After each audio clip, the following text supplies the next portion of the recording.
Depuis que la boxe connaît son prénom, le verdict semble déjà rendu. La future reine, un talent à part. Mais en boxe, les prophéties sont dangereuses. Non pas parce qu'elles mentent, mais parce qu'elles contiennent assez de vérité pour nous faire croire que l'histoire est déjà écrite. Et chez les Dubois, ce n'est pas une théorie.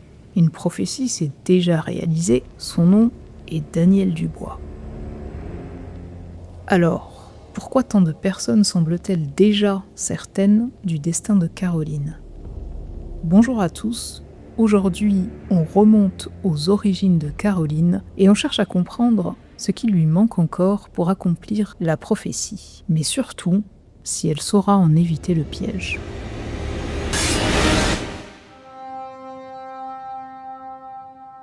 Avant Caroline, il y avait déjà une histoire. Une histoire que son père raconte souvent, celle de Sylvia Dubois, une femme réduite en esclavage qui, après avoir été frappée, refuse de subir et met sa maîtresse KO, d'un seul coup de poing. Ce KO lui aurait même rendu sa liberté. Chez les Dubois, la boxe commence donc par une histoire familiale, et le narrateur principal s'appelle Stanley Dubois, ou plutôt Dave, tel qu'il se renomme lorsqu'il vend des posters dans les rues de Camden. Une affaire banale qu'il a réussi à transformer en succès jusqu'à New York et même 10 000 ventes certains jours, selon ses dires. Cette réussite lui laisse une conviction. Si la vision est suffisamment forte, la réalité finira par suivre. Très tôt, il en décrète une. Son fils, Daniel, sera champion du monde. Pour lui, ce n'est pas une ambition, c'est une certitude. Daniel Dubois grandit dans cette certitude. Son père ne lui demande pas ce qu'il veut devenir, il lui dit ce qu'il sera, champion du monde. Alors, très tôt, tout s'organise autour de cet objectif. La discipline, dès l'âge de 5 ans, l'entraînement, la répétition, plusieurs heures par jour, sans eau pour forger le mental, l'école à la maison, chaque décision semble servir une seule idée, transformer sa vision en réalité. My kids wasn't in the system, I was their system. I was their school teacher, I was their leader. They looked to me, so they did what I said, you know. Dave n'élève pas un fils, il construit une machine de la boxe. Et Dave Dubois avait raison. Daniel devient champion du monde poids lourd. La prophétie s'est réalisée. Mais Daniel n'était pas le seul enfant Dubois, n'était pas le seul à entendre ces mots, pas le seul à voir une prophétie devenir réalité. Dans cette maison, il y en avait une autre, Caroline. Au départ, elle n'était pas dans le plan. Dans une fratrie de 11 enfants, elle est l'enfant du milieu.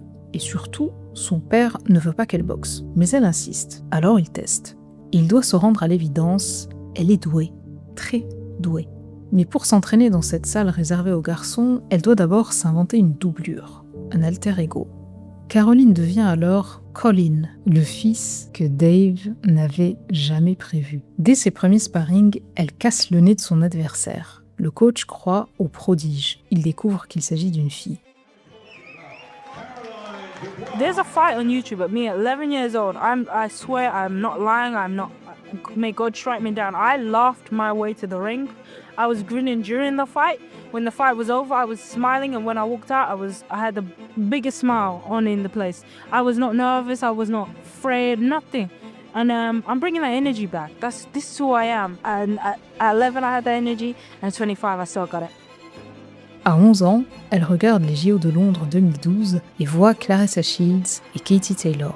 Celle-ci même qui boxait sous l'identité de Kay dans une Irlande où la boxe était encore interdite aux filles. Et Caroline se projette, elle s'identifie, elle se voit championne olympique. Très vite, le talent s'impose et les titres s'écrivent.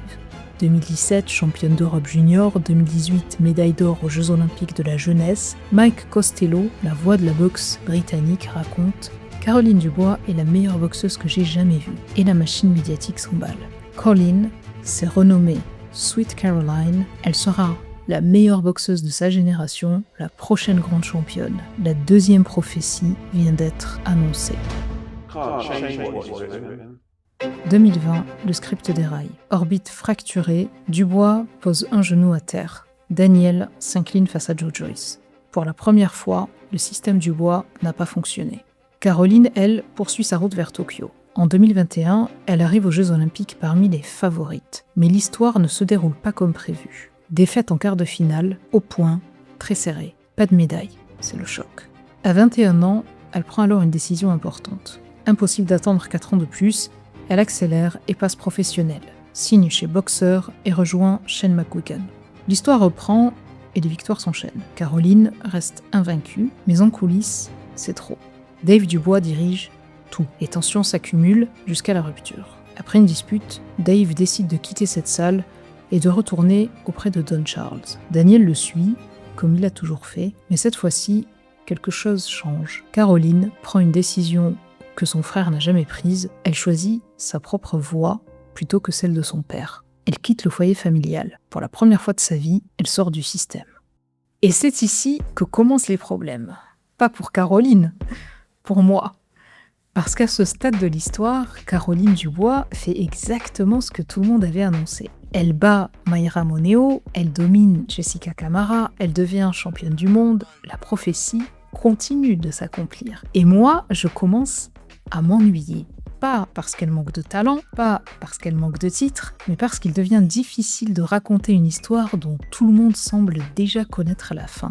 Au début de cette vidéo, je croyais regarder Macbeth, l'histoire d'une enfant à qui l'on répète son destin jusqu'à ce qu'elle finisse par en devenir prisonnière. Je pensais que le danger viendrait de là. Bomir Eshin aurait pu être le premier signe. Puis il y a Alicia Baumgartner, la star de la catégorie, celle qui l'appelle encore du Boys, celle dont la boxe continue d'impressionner malgré toutes les controverses.